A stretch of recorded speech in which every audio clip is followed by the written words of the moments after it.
So yeah, there we go. Wonderful.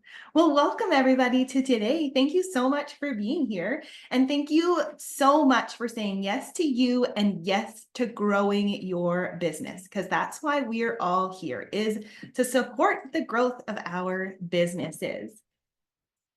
Who am I? My name's Holly Penny. I am a speaker, I'm an author, I'm the host of my own podcast, and I am the founder of Nova Ridge Bookkeeping.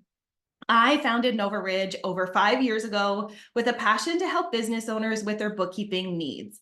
As things naturally kind of evolved over the past 5 years, we have happily found our place supporting in women in business to finally feel in control of their finances. So what is this Women in Business monthly growth session? The idea came from a desire to support women in business even more. While working directly with clients, I discovered that being good at what they do and now having their financials in order, it really is just a couple of the pieces of a puzzle to creating the successful and sustainable businesses that they all desired. I have connected with some awesome professionals over the past few years, and I just knew if there was a way I could bring us all together, then we could all create an awesome synergy to elevate our businesses to the next level. So the purpose of this session is to come together, to learn together, and then grow together. So it's time. Grab your pen, grab a drink, grab a blanket, grab your lunch, whatever you need to make yourself comfortable. You will need a notebook. Every single month, all of these speakers are someone, like every single month, the guest speakers that I have are someone that I know, like, and trust, somebody that I've built a relationship with over the last, 5 years or more. I know these people personally, and I still take pages of notes every single month. So make sure you have a notebook in front of you. Today's guest speakers. First, we have Caitlin Beekhouse from Sort and Simple. She is going to share about organizing and energizing for women entrepreneurs. So like organize and energize. Oh, it just like sounds so good together, Caitlin. I'm excited. And Katie Dooley from Paperlime Creative. In the spirit of networking, we're going to pop into our first networking breakout session. In this session, I want you to share your name, your business name, what it is you do. And in this session, you are going to share who your ideal client is. So you never know if you're going to be in the room with somebody who has the same ideal client as you, and then how can you work together to, grow your business. So I'm going to create these breakout rooms. And there you go. All right. All the breakout rooms are closed. Did you learn something new about the person you were in the room with? Yeah, met somebody new, learned something new about them? Awesome. That's fantastic. We are going to move into our first guest speaker presentation. I am so excited to introduce to you Caitlin. She is going to share a presentation, and if you have any questions for her that kind of pop up while she's speaking, please feel free to jot it down, and then at the end, we're going to do a live Q&A, so you can unmute yourself and ask Caitlin any questions that you have that come up. So let me take a moment and introduce Caitlin. Caitlin Beekhouse is the owner and lead organizer at Sort and Simple Professional Organizing. Her team of 10 supports overwhelmed families. Let's try that. Her team of 10 doesn't overwhelm anybody. They help overwhelmed families, business professionals, and seniors to take control of their space and live with intention. Today, we'll explore how to confidently decide what items belong in your physical and your mental space, and why it matters so much to your success at home and at work. Caitlin, welcome. Mute. There we go. Unmute is always important. Thank you for the great intro, Holly. And I know time is of the essence, so please stop me because I get very passionate and I'll want to talk forever. Yes, I am a stuff organizer. So we work with people for their physical items, paper filing, things like that. But what's so interesting to me is that the principles that apply to the physical things that take up space in our lives also applies to the things that take up mental space, our schedules, our commitment. And I look at that and I call that the responsibility of stuff. Everything comes with responsibility, whether it's care, maintenance, follow up, making decisions, creating physical and mental space for it, emotional baggage that comes with things. And so today I wanted to talk about entrepreneurship, organizing, and being intentional about what we allow into our lives and into our space. Does that sound good? Okay. And it's so wonderful. I know so many people here. I'm so glad that you were able to join us today. When it comes to our spaces, what we always begin with any of our clients is identifying their vision. And this is the easiest thing to miss. And I think that it's very easy for us to overlook in our lives. We have clear visions for our businesses, for our entrepreneurial journeys, but very often we just find ourselves in the middle of this overwhelming chaos and we're like, how did we get here? And I think it's because we have this lack of clarity of what we want our lives to look like. And, in my world, we want our space to look and feel like. So we always want to start with what is it that we are trying to create? And Holly is going to share, we have a free worksheet that you can use. It's for spaces, but you can definitely use this for, what do I want my time or my schedule to be more like? What do I want my, mental space to look like? And so this worksheet will guide you through that. I only have 10 minutes, so we got to keep going. But when you have a clear vision for your space, your time, your life, you're going to be able to make those intentional choices of what actually belongs. And we want to be able to make these choices with confidence and quickly. Because often what we see with physical items, and you might have experienced this in your life, is if we're unsure if something belongs with us, the default is to keep it, which means that we have to make that decision of what stays over and over and over again. And sometimes we don't feel that we're able to make the right choice. So let's start with having the clear vision and then setting ourselves up to reach that vision. And of course, when it comes to the physical space, we talk a lot about decluttering, but clutter can enter all parts of our lives. Not just our desk drawers and our kitchen countertops, but it can enter our schedule for sure. And it can enter, I think, very much in like our emotional and mental needs. We have these things happening in our lives that don't truly need to be there, but we feel very responsible for taking care of. So how can we decrease and declutter some of the stuff that doesn't align with our vision, that doesn't really matter to us, that we're kind of forcing our way through?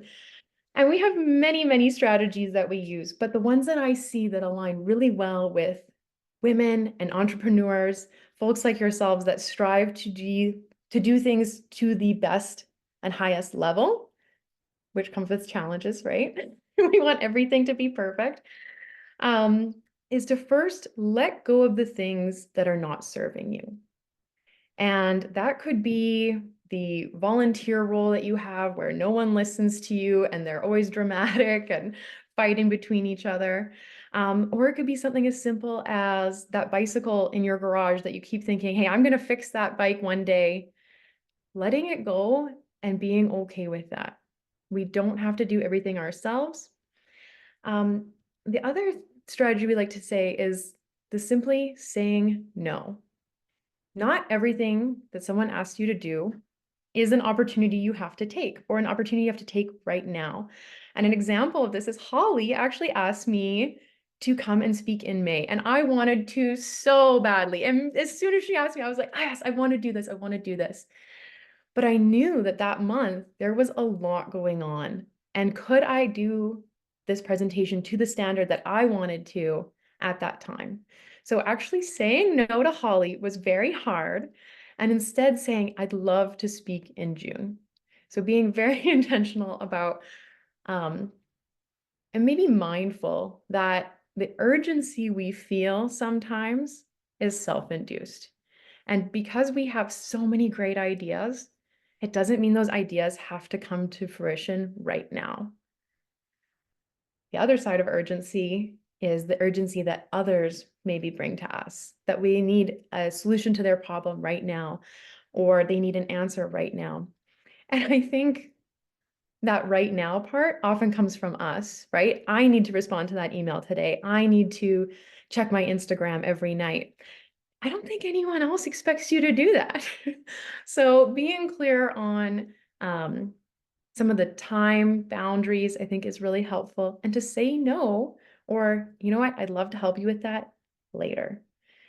Another thing that can really help with decreasing the load on our plates is delegation. And from our clients, they feel very overwhelmed. They ask for an organizer to come in. For myself, I have a cleaner that comes and helps me. I have a VA that, helps with some of our social media or something like that. But when we can delegate and pass off some of the tasks that maybe aren't rewarding for us, that are taking up a lot of time, we can focus on the things that matter most to us and are going to have the best impact on our businesses and on our lives, right? We're supposed to be having fun in all of this. And it's easy to forget that. The other thing that I think will really help you decide what does belong in my time and in my space is, and this kind of goes to the bookkeeping side of things, when we put a higher value on our personal time than our normal hourly rate. So often we look at our time and we say, you know what, I make, let's say $50 an hour. And so all my hours are worth $50. I don't see it that way. I think that I would want to say even up to 10 times, but 2 to 10 times that. And so when you frame it that way, is, fitting in that extra client on a Friday night as valuable as playing board games with your family.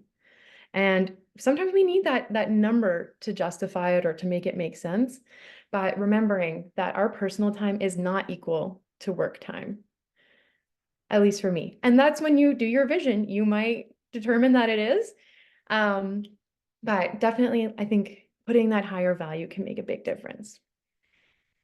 You've set your vision, you're working on decreasing and decluttering some of the excess things that are getting in the way of you focusing on what's most important. And then when we are able to reach that kind of level of balance, am I at my 1 minute mark? I haven't seen anything yet. Okay, I'm good. We hit this stage of maintenance. And, quite often, we hear from clients, we're like, I used to be organized and now things are crazy. Things change all the time and your priorities change all the time. That is okay. And it's okay to not have balance all the time or to feel like, I'm behind on my volunteer work or I'm behind on making time for extended family. We're not going to hit everything always, but being sure that we mindfully take a pause, whether it's every quarter, every 6 months, to say, hey, where am I at? Is this where I actually want my energy to be? And doing a little reset or tweak where you need to. And it can help to have a group like this or to have a friend or a business buddy. I think someone that is an entrepreneur is going to understand more. So it's helpful to have a group like this one to say, hey, every 6 months, or maybe it's even every 6 weeks, let's check in and make sure that we're being intentional about what is entering our schedule, our space, and taking up our energy. Of course, we talk a lot about like what takes up our finances as an owner, but I think the resources of, passion, mental space, and time are even more important, or just as important. Holly's probably like, well, numbers matter too. But we can really kind of lose sight of that. With that, yeah, I think I would ask all of you to leave today thinking about what is something that I am ready to let go of that is not serving me. It might have served you in the past, but we're in the present and we're working forwards. And what is something that I want to make space for, whether it's to explore something new or, um, in your personal life, in your business. But if you could work on those two things, I'd love to hear about it as you continue your journey. Thank you so much, Caitlin. My Fantastic. pleasure. I have so much I want to say. It's hard to fit it all in. And I'm like frantically making notes and you finished and I'm like, no, keep talking. I'm still writing. Amanda, that's wonderful. We have some claps, we have some emojis for you, Caitlin. If anybody has a question, please unmute yourself and ask Caitlin the question. I really want to get this thought down on paper. Yeah. So the questions that you asked at the end is like, what is one thing that I can let go of? And what is one thing that I can add? Sorry, can you Yeah, repeat make that? space Make for. space for. Yeah. And whether Mhm, that's physical space, emotional space, mhm, time space. Yeah, I'd mhm. love a question, or if you have an idea or strategy you'd like to share with the group about how you either managed to let something go or to focus more on what was most important, I'd love to hear your ideas and strategies. I don't I have anything to share in terms of strategies to add, but I just wanted to acknowledge a couple of like key nuggets that I got from your talk today that I wrote down that I want to make sure everyone else heard as well. The first one was that the urgency is often self-induced. Mhm. That was huge. And I like the idea of putting a higher value on your personal time than your hourly rate. So those two things I will definitely take forward with me. So thank you for offering those. Wonderful. Thanks for sharing, Jill. It's always helpful to know what resonates so that we can make sure to continue to share that message. those two were like huge for me as well, Jill. In the I started my business for a reason. I wanted to be there more for my kids and be able to take them to, all of the school activities or the doctor's appointments or all the things, right? Like I wanted to be there for the children. And then oftentimes, like you mentioned, Caitlin, in your presentation, it's like Friday night, oh, I can sit down and work, or I can go play board games with the family because that's the actual reason why I started my company. Yeah. Yeah. And it's hard to make those decisions, right? And especially when you're in the heat of things move so quickly. You have to make these decisions, you know, quite quickly, and it's easy to lose sight. So if we have at least either written down or talked about with a friend the purpose of what we're doing, I think we're much more likely to adhere to that and to follow that boundary. Mhm. I love that. Like keeping those boundaries with self are the most important boundaries, right? And it's easy to let it creep, right? It's like, oh, I'll just take one phone call. I'll just stay up for 10 more minutes. And so being firm with ourselves, right? It can wait till tomorrow. It's Mhm. okay. Yeah. And I liked what you said, Caitlin, about it doesn't have to be now, right? You could, like you said, not in May, but yes, for June. And I thought that was great too, because sometimes I think, let me speak for myself, but I think that's something a lot of us probably share is that we love learning new things. We love meeting new people. We love doing all the things. But when you do too much at some point, it's not enjoyable anymore because you don't even know where to find the energy or the time. Um, and so I read in a book the other day something like, if it's yours, it will be yours. So, in other words, it's okay to wait sometimes. And I think that's something that I should remind myself of more often. So, thank you for that. Well, thanks for sharing, Kimberly. And it's true. Like, I think from a scarcity mindset, you might feel that you have to say yes to everything right now. But if we allow ourselves this space that the opportunities are not going to be missing or vanish or be gone. And I think that people will respect you more for saying, hey, that doesn't work for me, than to try to fix everything and do please everyone and maybe not bring your full self to it. I love, yeah, just doesn't need to be right now. And the sense of we put urgency on ourselves. I have a good friend and her husband runs a shingle supply company. So he doesn't roof, he supplies. And he said something to me once and it stuck with me forever. He'll say to clients, is this a shingle emergency? And he'll go, because those don't exist. And I often think, is this a graphic design emergency? No, those don't exist. So It's so true. And that's a big that was lesson mine too. I've had to learn is, and someone's phrased it so well for me, your urgency is not my emergency. And it's so true. I think we all want to help and we want to be supportive and, not say no to anyone or look bad or any of these things. But they could have called you last week and they didn't. Right? Yeah.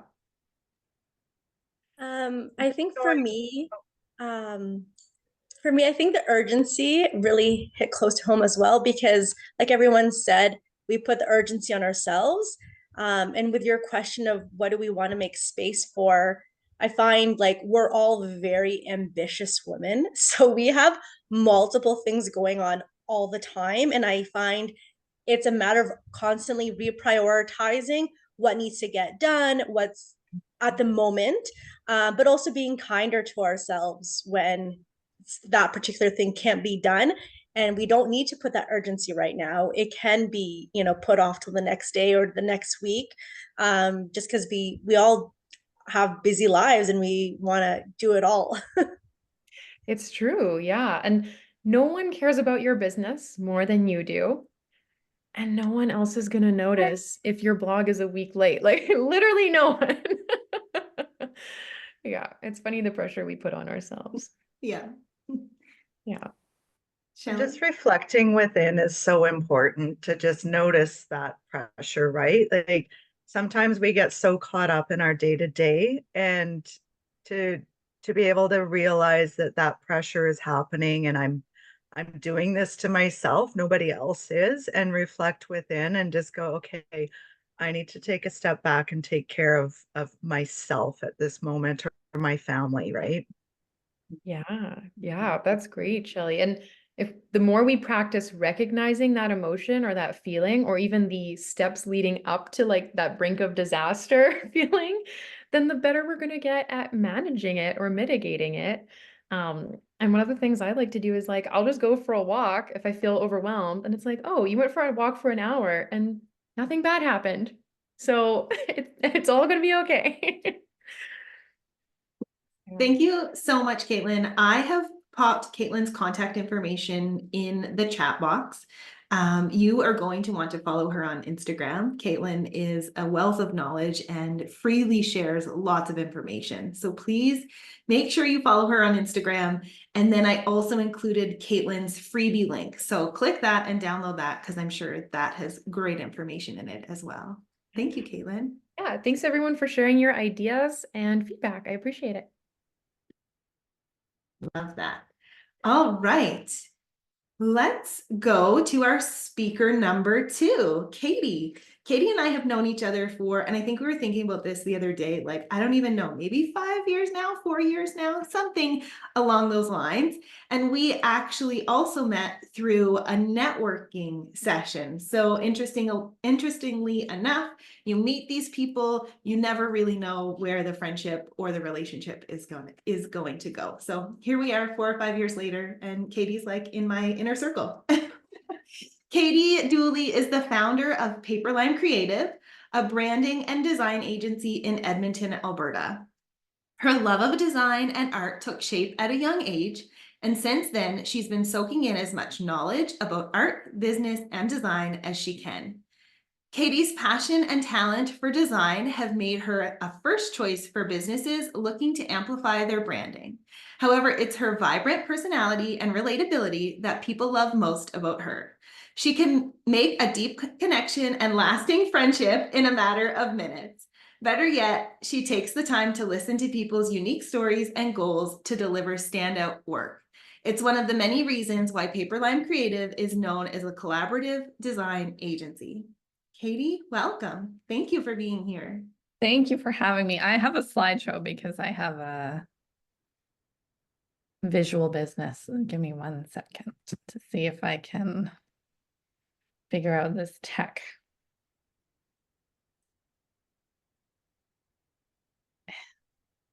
There we go. Can you see my screen? Mm-hmm. Sweet. Awesome. And I can see all of you. So that's great. You can, okay. Perfect. Thank you, Holly, for the amazing introduction. It's awesome to be here. Hold on, I'll make sure. There we go. It's awesome to be here. And Caitlin, that was a phenomenal presentation.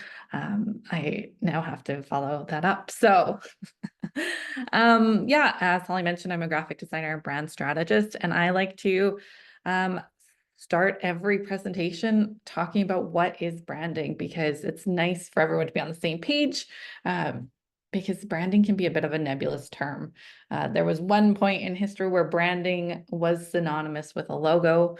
However, in 2024, we know that branding encompasses way more than just a logo design.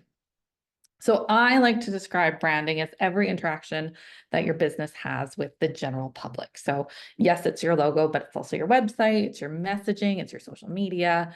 And it's also things like how you price or how you dress or your processes and procedures. And the reason I include all of this in branding because these are the things that will help someone decide whether they want to work with you or whether they want to go elsewhere. So one of the biggest branding possibilities I see for clients is that they brand for themselves rather than for the people they want to work with. So by a quick show of hands, who here picked their logo color because it was their favorite color? Anyone? Yeah, there's a few people out there. Anyone pick their brand font because it was a font that they liked on Microsoft Word? Yeah, I see some head nods. I had one client who wanted her logo to be a butterfly because she liked butterflies. And so you may be thinking, like, Katie, what's the problem with that? And honestly, for startups, it's not a huge problem. But when you're growing your business, wanting to be more competitive, and maybe even more importantly, thinking about the eventual transfer of your business, you need to start thinking about your brand as a business tool. So like using QuickBooks or hiring an awesome bookkeeper, business tools make our lives easier, faster, and more profitable. So I like to talk about the value of a brand. Like, what does this actually bring to your business? And Apple is, of course, maybe the best example we have. Apple as a company is worth $3 trillion. That's with a T, $3 trillion. Apple, the brand, is worth $880 billion, making it the most valuable brand in the world. So what are we actually talking about when we say brand value? There are a few different ways people measure brand value, but one of those is the price premium. So this is the price increase that you get to charge because people are more willing to pay to work with Apple or Nike or Kim Kardashian. So it's really important to remember, whether you have a physical product or you're selling a service, that two products of the same quality and the same price, the one that is branded better is the one that will sell. So this is where customer-centric branding comes in. And I love that I get to speak at Holly's event, because knowing Holly and the people that she attracts, I know that every one of you in the room got into business to help people and to serve others. You found some gap in the industry that you're in. Jill was talking about burnt out moms, right? A gap in the industry, and you're working to fill that gap. And so when we put our customers at the center of our brand, this is what I call customer-centric branding, and it allows us to serve people better because our favorite people get to find us and connect with us more easily. So branding isn't about massaging our egos as business owners, it's just letting the right people know that we exist. And so how do we flip branding on its head and think about creating a customer-centric brand? Who here has ever thought about what their ideal customer's favorite color is? Oh, of course, Amanda has, because I harassed her about it. And same thing, what's your ideal customer's favorite font? What do they look for? Or what symbols or icons have meaning to them? And so this is how we start to build that brand. It starts by defining your ideal customer and then doing lots and lots and lots of research. And you need to get really specific on who they are. The results shouldn't sound like women age 35 to 55 who own a business. That's not specific enough. So we want to think about demographics and psychographics. So demographics are what I just said. They're the stats, are age, gender, location, income levels, careers, anything you would kind of find in a census. But psychographics, as the name implies, are more psychological. They include things like hobbies, values, goals, and interests.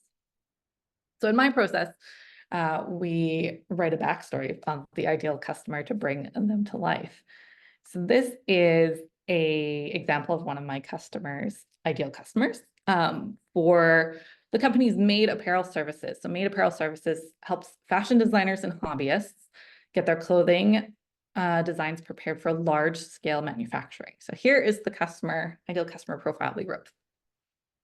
Melanie Williams is a 47-year-old bank executive living in the Pacific Northwest.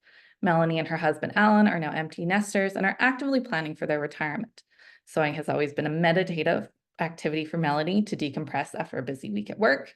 And she has always had this amazing idea rattling around in her brain, but has never had enough time to bring it to life. Because she's worked in the banking industry, she lacks an understanding of the fashion and apparel industry. Melanie and her husband have enjoyed higher incomes during their peak earning years, bringing home a collective $250,000. This means that she has the money to put into her new passion project. So when Melanie isn't working or sewing, she and her husband like to escape to Europe for vacations, and she loves having wine nights with her girlfriends. So what does all this mean? How do we use this? So I want to break this down to you using branding colors specifically, but you can use the same method to determine fonts or symbols or pricing or social media selections, as well as other marketing ideas. And I love using color as an example because colors can be narrowed down by gender, age, income levels, and the emotional connotations and symbolism that they have. So we're going to start with age. Melanie's 47, so she's a Gen Xer. And so Gen X prefers colors rooted in nature, greens, browns, beiges, blues.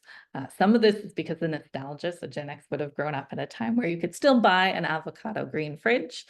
And these colors are also relaxing and easy for our brains to process.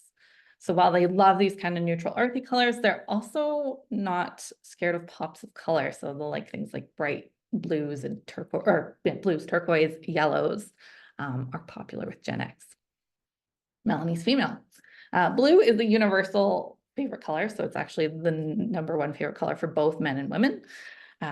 In second place for women is purple, and in general, we want to avoid colors like orange for women. Statistically, women don't love orange.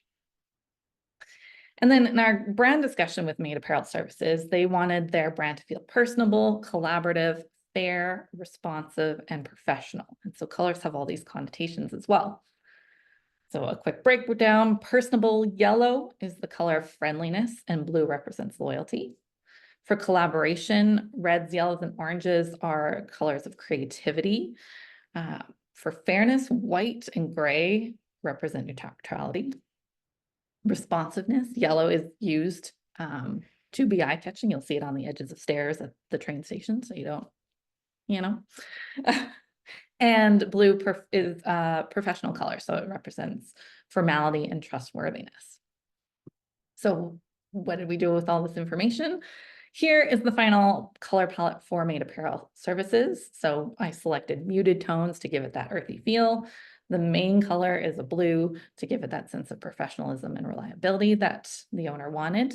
And then we were able to add some other colors to give it a little bit of fun with the red and the yellow.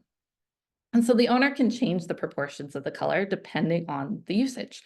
So she has a sale or promotion, she can use the red or the yellow, or she's handing in a tech pack to a manufacturer on behalf of her clients, then she can use a more professional navy to go with it. So that's how we figure out what an ideal customer looks for.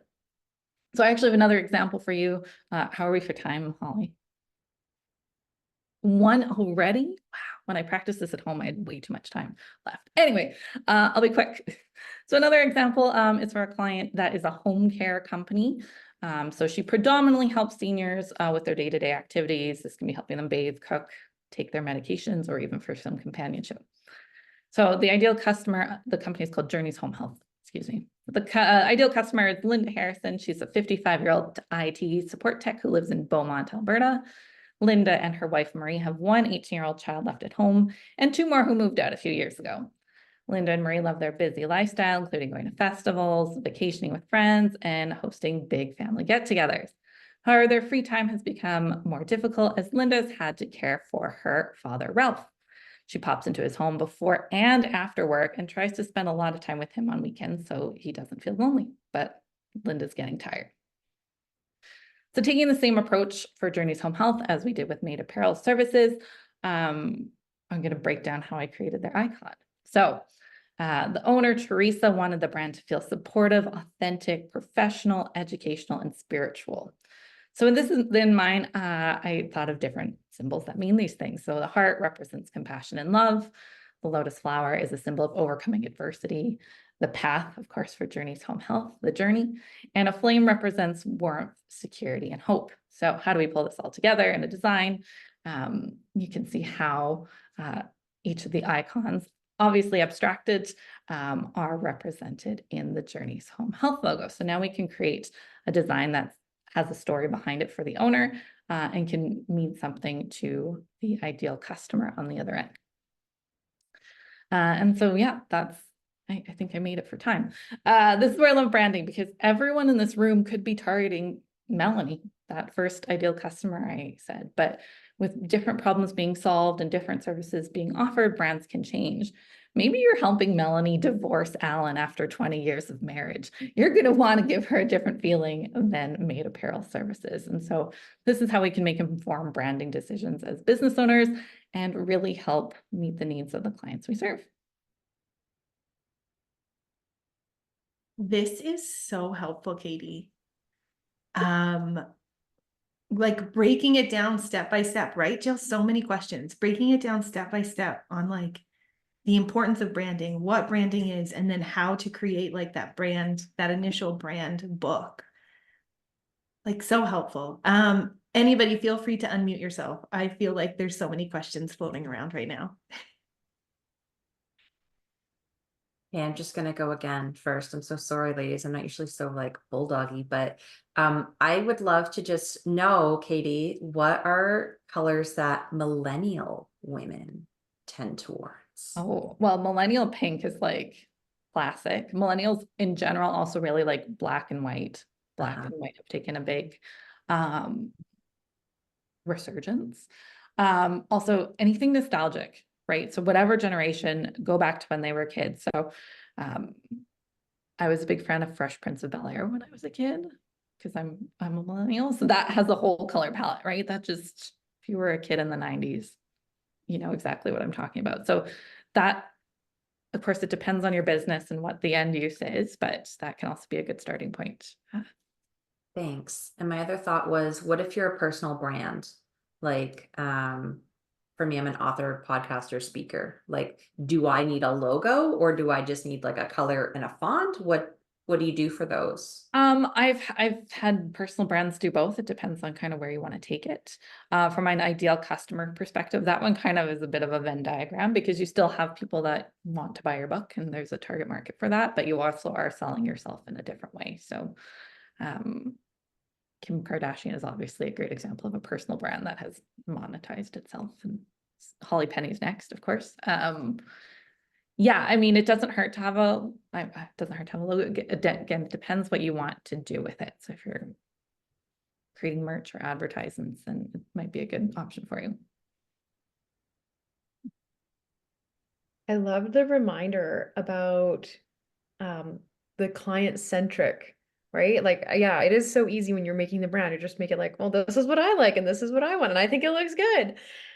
So what are your tips or strategies for helping to word things from more of a speaking to a client or hitting that client perspective? Well, I always recommend Kimberly Van Tol, our copywriter, for messaging. One of the exercises I do, and I kind of touched on it, is I get my clients to come up with 5 personality traits. So that was the collaborative and the educational and the fair. And the way I always phrase that question to my clients is, who do you need to be for your person? Because we show up differently for everyone. Like the way I am with my husband, it is different than the way I am with a client, is different than the way I am with my girlfriends, is different than the way I am with my parents. So who do you need to show up as for your client? And obviously we still want to be authentic to ourselves, but a lawyer at work is going to show up differently than a dog walker, right? And we have expectations of when I hire a lawyer, I expect a certain level of professionalism. And when I hire a dog walker, I expect honestly a certain level of fun and kind of this carefree. And that's why I hate the word professional to describe a business, because professional in every industry looks different. A professional dog walker should be a fun person in Lululemon leggings because they're going to go walk my dog, but I don't want to see a lawyer in Lululemon leggings. Thank you. So helpful. I have put Katie's contact information in the chat box. Again, follow her. She has her Facebook, her LinkedIn, and her Instagram links here. So please follow her. Always posting, again, just like Caitlin, lots of helpful information there. Katie was actually a guest on my podcast a couple of months ago now, Katie. Yeah, a couple of months ago. So I've included the link here where you can check out the podcast episode where Katie and I talk about creating a vibrant brand. That is our topic. So you can check that podcast out. All right.